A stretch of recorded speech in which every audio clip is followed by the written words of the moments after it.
Lyngsalpene i Troms. Gjennom disse ville fjellpartiene gikk i mars 1943 en 25 år gammel norsk soldat på flukt fra de tyske okkupantene. I 2 måneder varte flukten tvers over Norge. Fra kysten, gjennom et forrevet fjordlandskap og opp i høyfjellet. Forkommen, men i live, nådde han det nøytrale Sverige. Hjulpet til sikkerhet gjennom enestående innsats av gode nordmenn, som trosset faren for angiveri, tortur og død. De reddet hans liv. Samtlige av de jeg var i forbindelse med, var fullstendig frivillig med. Vi var i krig, total krig. Men befolkningens innstilling var jo helt fantastisk. Jeg møtte ikke motstand noe verdenssted. I dag, 45 år senere, bor Jan Vålsrud på Tenerife. Skadene han pådro seg gjennom forfrysninger og amputasjon er lettere å leve med i et varmt og stabilt klima. Altså, den jobben som vi ble valgt til var å senke sjøflyene i Troms sjøflyhavn og angripe Bardufoss. Og jeg var en meget god svømmer og skulle med froskemannsutstyr som vi hadde med oss, bruke limpets på sjøflyene. Vi mistet jo så mange hundrevis av nordmenn og dusinvis av norske skip på konvoiene fra opp til Murmansk, da Russland kom med i krigen. Det var altså bakgrunnen for det hele.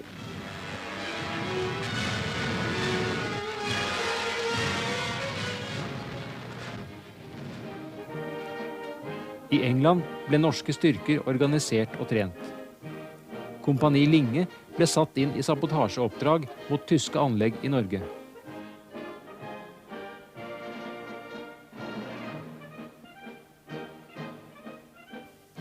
Transporten fra England foregikk ombord i norske fiskebåter.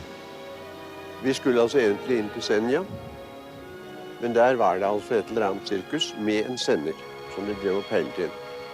Så vi valgte å følge med noen fiskebåter, altså svinge av, og ble ikke stoppet av noen tysk patruljebåt.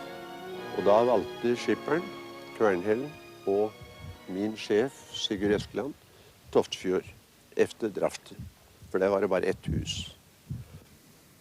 Det kom jo en båt inn, med norsk flagg da.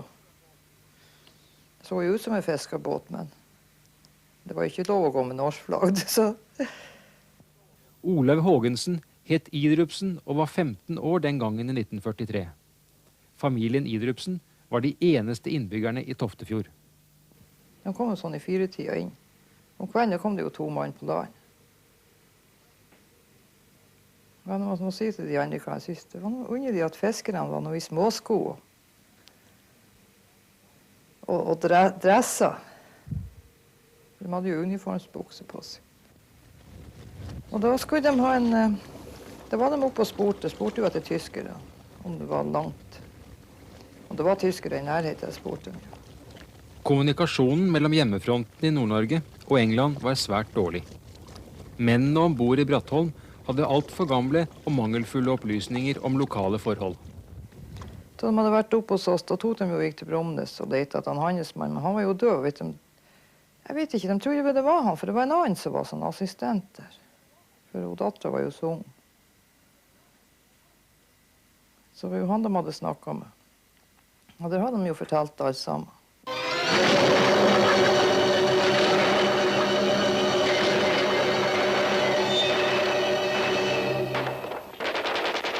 Skipper, få mannskapet i land. I båten, karer.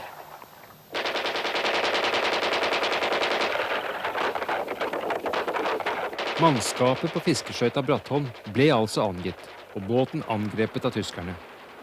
Slik skildres hendelsen i spillefilmen 9 liv fra 1957. Kan jeg tenne? Ja, tenn. Hvor lenge brenner den? 2 minutter. Ro!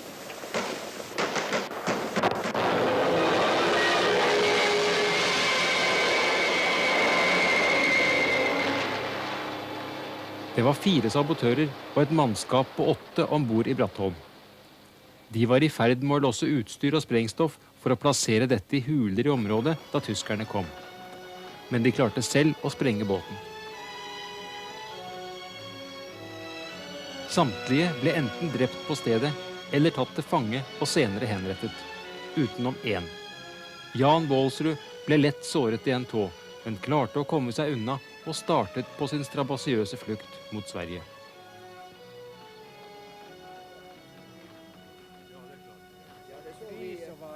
Det skulle være Baalsrud. Ja, og det skulle være Olaug Idrutsen, damen Hågensen nå. Ja. I Toftefjorden sommeren 1987 møttes Jan Baalsrud og Olaug for første gang siden 1943. Da ble det lagt ned en grunnsten til et minnesmerke om hendelsene her. Da vi så det her, at denne båten gikk i lufta, du vet, det var jo bare så vinduene føk ut. Og da måtte jeg si til mamma at nei, her kan vi jo ikke være, det går jo ikke an. Ja, vi var nå i Varjesund da til han Peder. Vi ventet jo på han Peder som kom, broren min. Han var jo ute og fisket. Og mens vi for nå der, så ser vi en mann bort på Vårøya, over fra Varjesund. Og vi tror nå sikkert han Peder skal ta samme veien som oss. Dina og ropte, Peder, er det du? Han svarte han bare tilbake, ho, ho, ho. Olaug, sier det ikke han Peder. Sier hun. Men da ropte han det. Vi stoppet jo og ro. Da ropte han på oss at kom bare igjen, jeg er ikke farlig. Ja, ja. Det er jo straks bedre. Da vi hørte det var norsk. Og da kom vi i båten, vet du, så vi jo han hadde en støvel og en bærfot, og da skjønte vi jo resten. Det trengte jeg jo liksom ikke å forklare. Ja, han sa da at hvis tyskbåten kom og gikk inn det sundet, så måtte vi bare se at vi var blitt tvingt. Han tok jo frem revolveren og førte seg over. Og så sa han også at da blir jeg overgi meg.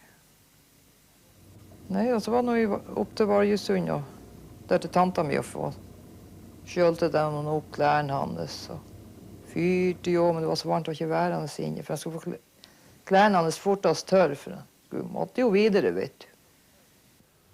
Jeg ble altså da vasket ned og varmet opp, og klærne mine gjort i stand i den utstrekning som det kunne. Og det stod vakt utsatt i tilfelle en båt kom inn, for det var litt vei opp til huset der, så jeg kunne bare stikke av. Det gjorde jeg altså 1 eller 2 ganger. Og vente til de hadde fått avvist de da på en hyggelig måte. Men det var ikke tyskere som kom.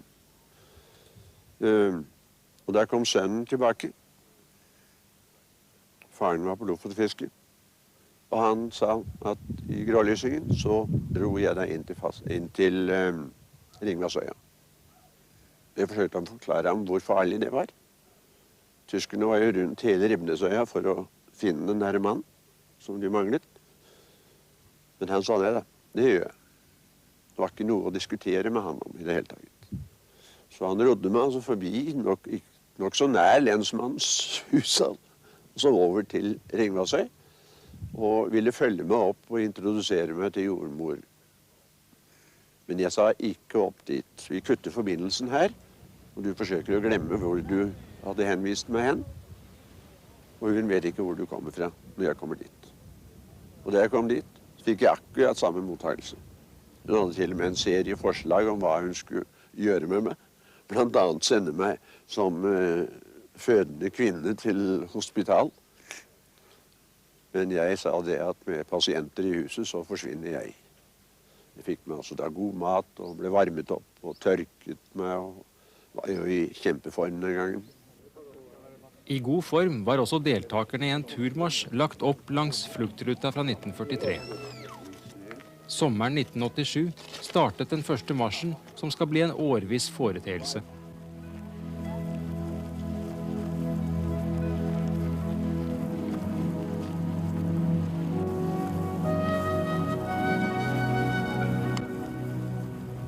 Så valgte jeg fjellet altså over til Syden, hvor jeg visste at Pedersen var, postmesteren, var en utmerket mann.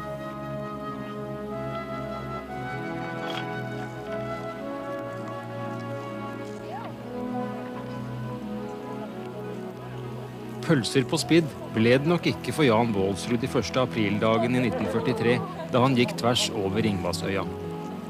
Han var innom flere steder hvor han fikk stelt den skadde tåa si og varmet seg opp. Etter ca. 4 døgn kom han i ganske bra form fram til Bjørnskar, som ligger rett overfor fastlandet. Vi hadde kjøkkenet liksom på oversiden, men så hadde vi ikke blenda der. Og da så vi han kom og gikk rundt. Ja, for han orienterte seg liksom, gikk om huset før. Og vi skjønte jo at nå var det noen, vi visste jo ikke om det var venn eller fiende. Så mannen gikk da ut og lukket opp døra, så spør han om det Einar. Det var Einar Sørensen og hans familie som tok imot ham. De 2 halvvoksne sønnene i huset ville ta ham over til fastlandet, men de fikk ikke lov av bestefaren fordi det var for farlig. Senere samme natt rodde Einar og faren hans, Bernhard på 72 år, over til fastlandet med flyktningen i kuling og snødrev. Dette været reddet dem trolig i det sterkt bevoktede sundet som er innseilingen til Tromsø. Tyskerne ville ha hørt dem dersom de hadde brukt motorbåt. Men turen over til Snarby gikk bra. Derfra ble Jan Baalsrud i største hemmelighet fraktet i motorbåt inn til Kjosen på Lyngenhalvøya, hvor han tok i bruk skiene som var sendt med ham fra Bjørnskar.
Ja, da hadde jeg tenkt å dra over til Lyngseidet, og det gjorde jeg. Der så jeg kontrollen, og da valgte jeg hadde lest om og sett på kartet, den gamle sommerveien som de brukte mellom Furuflaten og Lyngseidet.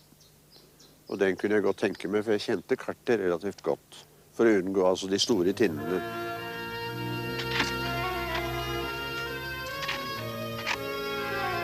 Men været er lunefullt i Nord-Norge i april, og en snøstorm overrasket ham. Både himmel og jord ble blendende hvitt, og han mistet både retningen og synet. Han ble snøblind. Ved hjelp av snøballer som han kastet foran seg, og så lyttet etter ekkoet når de falt ned, famlet han seg fram.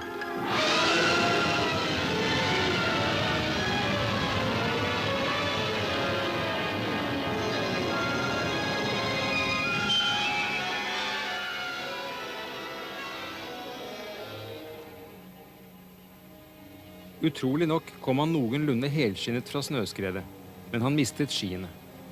I minst 3 døgn svimet han omkring i fjellsidene, før han ved et rent hell kom seg nedover dalen mot Furuflaten og inn på gården til Agnete og Marius Grønvold. Tilfeldighetene ville at flyktningen havnet på det beste stedet han kunne ha kommet. Jeg fikk fortalt av Grønvold da han kontaktet meg at det var kommet en norsk soldat opp til dem som hadde stupt inn. Og de tok da hånd om han, vasket han og stelte han og fikk noe klærne av han. Og forbleide han med mat og sånt forskjellig. Ja, han mener jeg vil dette her. Alvin Larsen var en av de mange som kom til å hjelpe flyktningen på Furuflaten.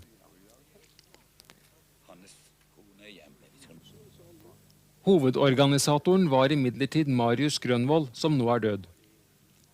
Han hadde mange gode forbindelser, både innenfor og utenfor bygda, og klarte på kort tid å organisere en gruppe som skulle få transportert Jan Baalsrud videre mot Sverige.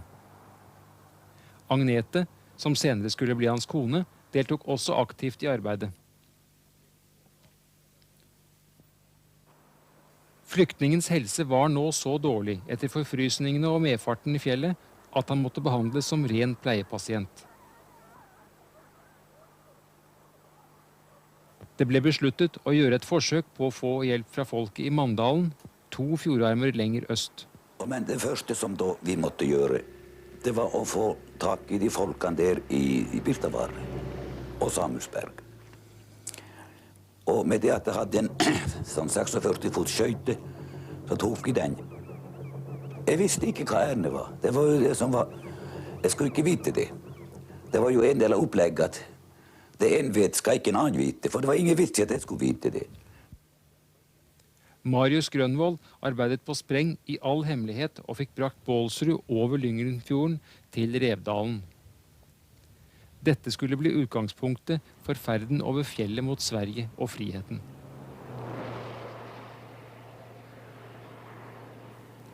I dag går Europaveien tvers over det som en gang var beitemark. Gården her var fraflyttet allerede lenge før krigen, og det fantes ingen vei hit i 1943. Det var et ideelt skjulested.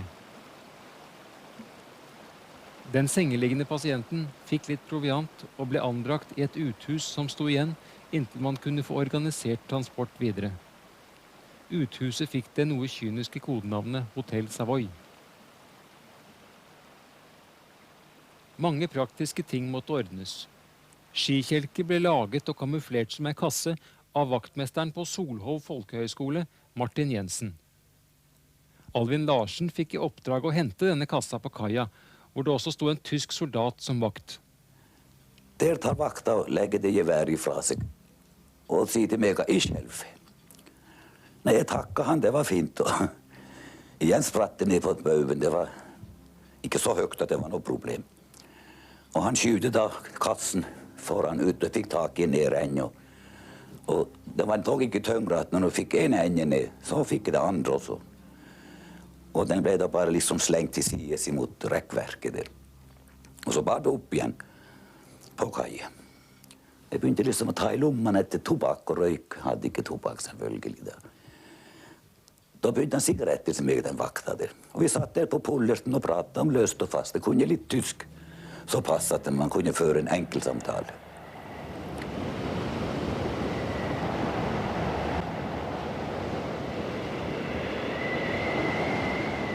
Det hadde blåst opp til uvær de siste dagene. Lyngenfjorden var umulig å komme over i robåt. Jan Bålsrud ble liggende alene i skjulestedet sitt, og han ble stadig dårligere. Frosten og skuddsåret i tåa fra Toftefjorden hadde laget koldbrann i den ene foten, og situasjonen ble kritisk.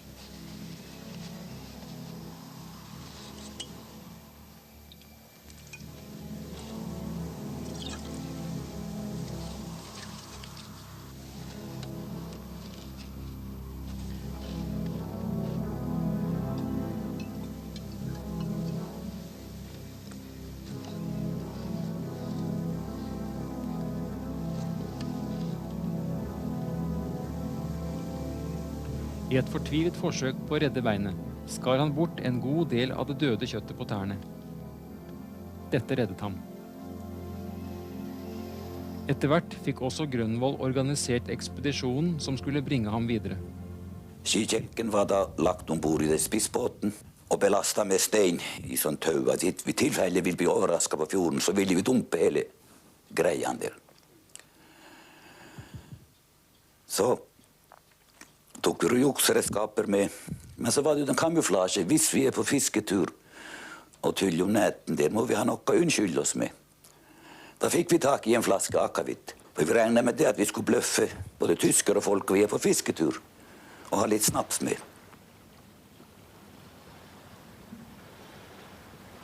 Så gikk nå Grønvold inn og snakket med Bålsrud og avtalte. De hadde da et signal, var det Hotel Savoy de kalte det for der nede. At det var i orden der. Det var, ja, han var der. Så ble han stelt og vasket litt og fikk noe mat. Så tok vi han da ut og måtte da bære han på kjelken som var plassert lenger oppe. Og fikk han nå surra fast. Og da var nå over midnatt, da, kanskje 1-tida, når vi endelig kom i gang og begynte å gå oppover.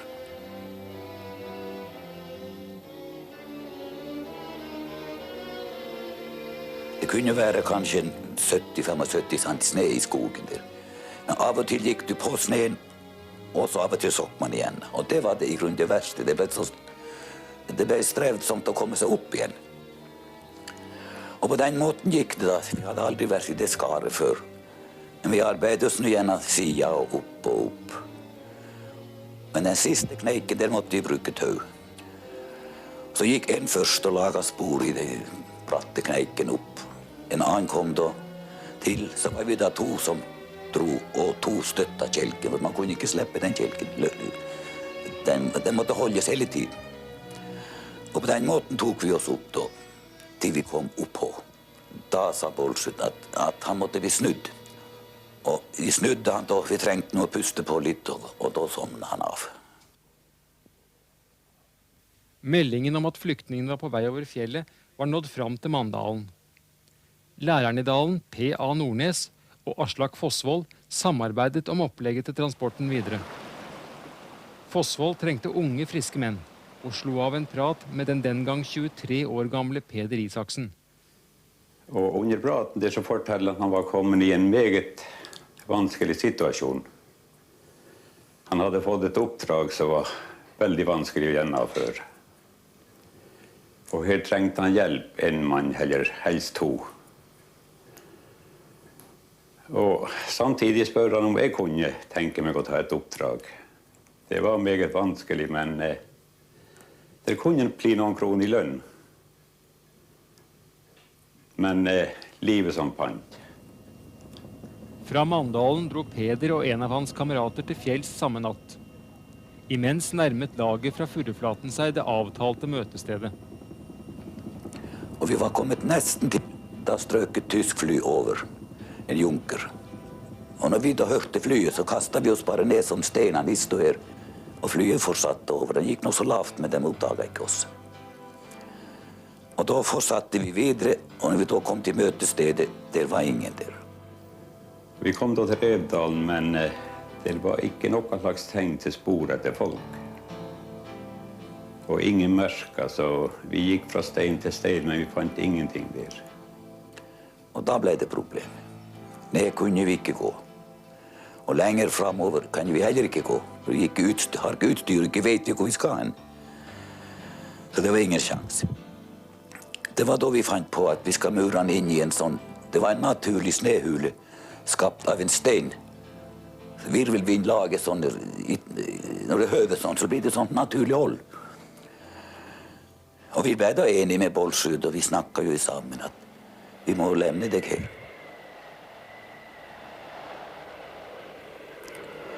Så kom det melding hit til Grønvoll. Da var eneste gang at telefonen var brukt.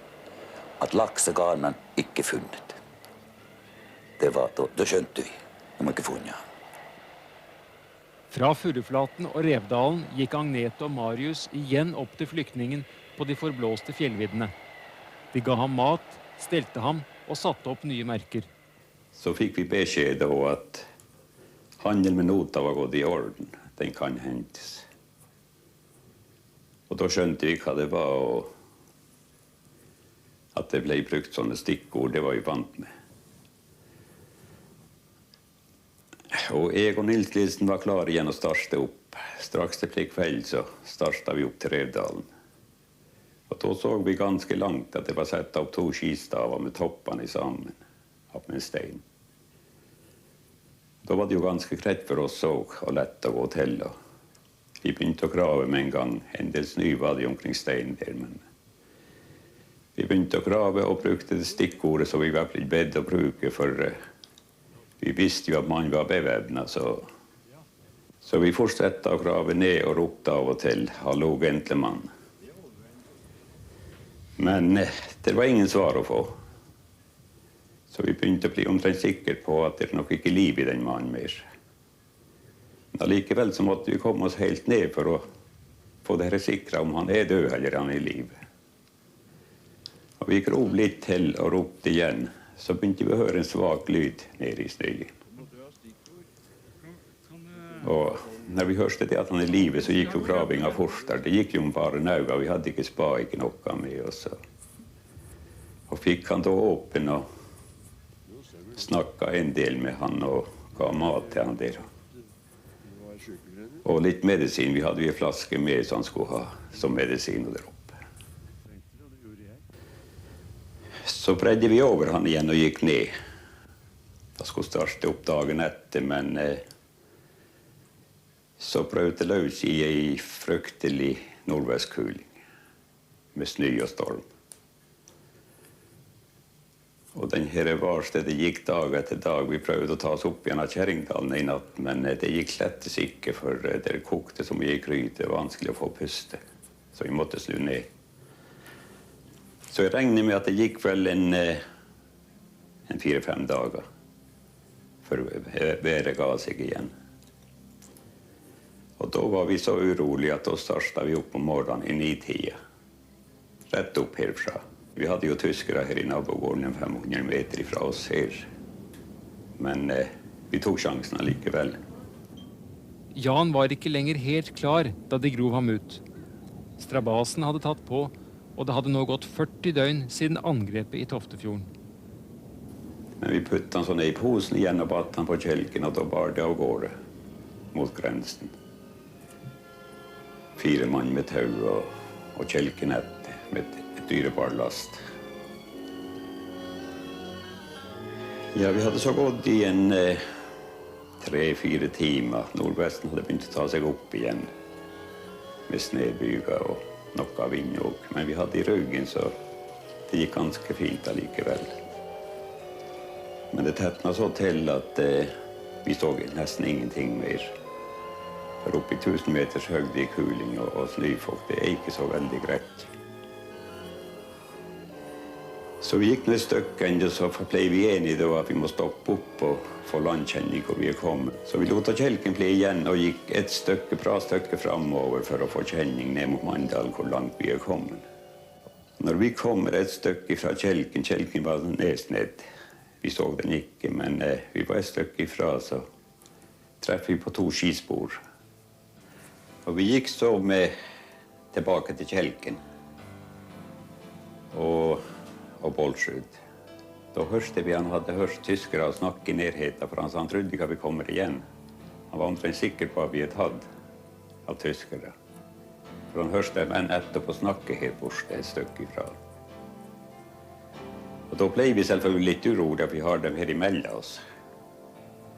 Men vi ble nå enige at vi skulle ikke overgi oss med en gang.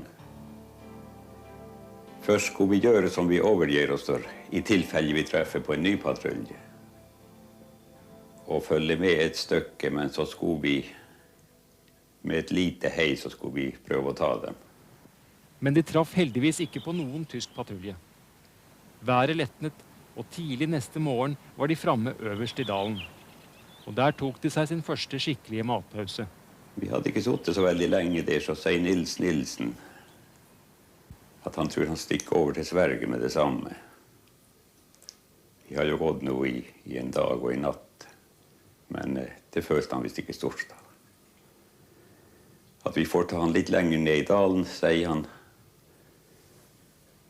Og ordner han i et berg der, så fer han over til Sverige og prøver å få tak i reinskyss. Og så stakk han av gårde. Vi så han for som regn over bakken bortover. Da Nils Nilsen i mai 1943 så lett hadde lagt i vei innover vidda for å skaffe reinskyss fra samene, skulle det vise seg å bli en vanskeligere oppgave enn ventet. Våren hadde kommet langt, reinflyttinga var over, og det tok tid å få dette organisert slik at det skulle se ut som ordinær reindrift.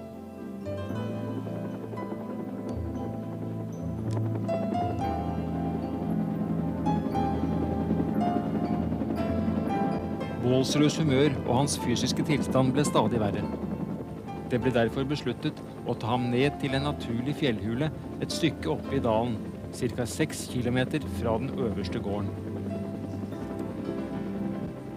Her inne var det tørt og fint.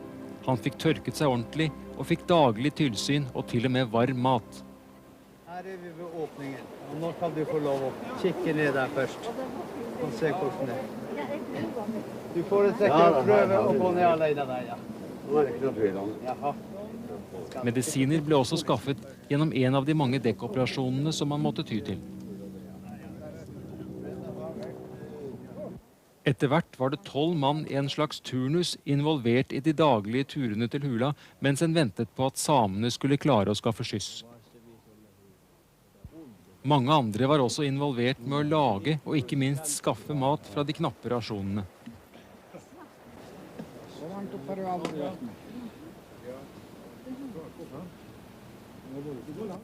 Og slik gikk det til at en stor del av Mandalens innbyggere gjorde en innsats for å redde denne ene mannen.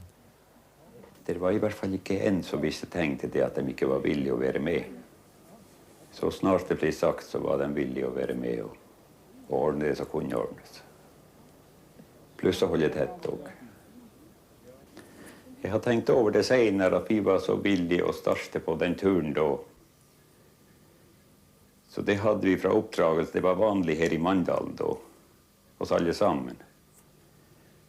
For vi hørte som ganske unge at hvis det kom fremmede folk til bygda som var på gjennomfarst her, så skulle vi alltid la dem få mat og drikke og losji om det er nødvendig. Men litt uvanlig var det jo at gjesten lå på fjellet, men han var nå på gjennomferd her, så så det samme måtte gjøres. Ukene gikk. Det ble de siste dagene av mai 1943. Snøen og sledeføret var i ferd med å forsvinne helt.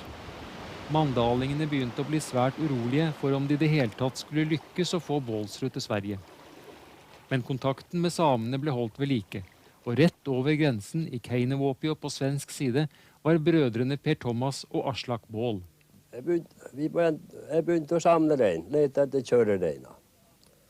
Og jeg lette og samla i det gikk noen par dager å samle rein for meg. Og så bror min, han leide han mannen som skulle være der i Mandalen. Han hadde liksom ikke lyst til å fare derifra, for han syntes hvis han hadde fått en god tilværelse der. Men vi måtte jo få han av gårde, for det var Sverige som var eneste redningen for han. Det var jo en lettelse for oss, det. Ja, han var nå ganske huk, og jeg har nå hørt han sa han har veid bare 35 kilo. Men han var jo godt pakket inn. Man så ikke så mye gjennom kroppen, bare ansiktet. Men ansiktet var skitten og skjagger. Det var bare øynene igjen, og litt nese. Ja, det hadde han. Men humøret var ikke så verst. Han prøvde nå å smile litt.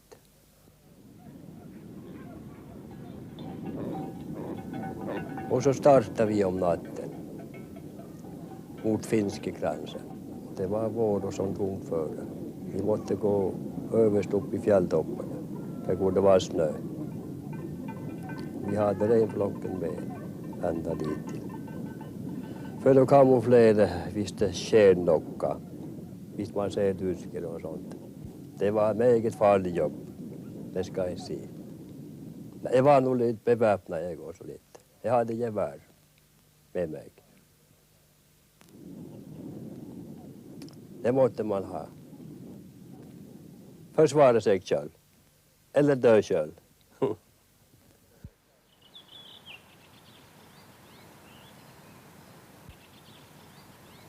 Aslak ble snøblind i det skarpe vårlyset og måtte bli igjen ved grensa mellom Finland og Norge. Men Per Thomas kjørte Jan Bålsrud med regnskyss tvers over den lille snippen av Finland og over isen på grensesjøen Kilpisjärvi til Sverige. Her inne ved Treriksrøysa avsluttes også turmarsjen i flyktningens fotspor fra Toftefjorden.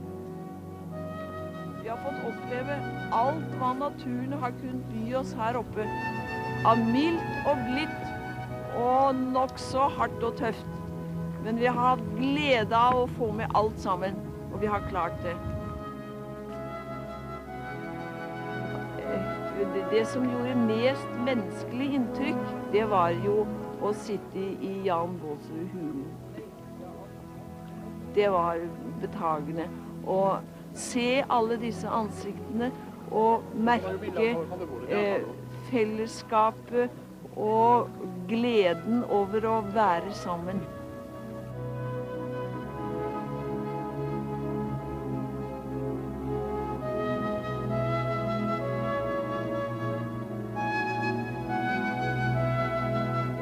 Den 1. juni 1943, 2 måneder og 2 dager etter kampen i Toftefjorden, ble flyktningen overlevert av Per Thomas Baal på svensk side av Kilpisjärvi til brødrene Joso, som bodde i en gamme der. Så drog de med den samme skikjelke som var brukt der på norska sidan över till Kumavuopio, till Sveriges nordligaste gård. Och där blev han omhändertagen utav folket som var där. Och då blev det ju frågan om, eller spörsmål om, hur man ska få han vidare ner till sjukvård och sånt. Och det visade sig att det var omöjligt, för det fanns ju inte helikoptrar då. Utan det var bara vanlig flyg, och det var omöjligt för dem att landa. Utan då fick de anlita en forsbåt. Den turen synes jeg var ganske rettsom. Fordi jeg lå jo nede i en pose, ikke sant, og kunne ikke røre meg.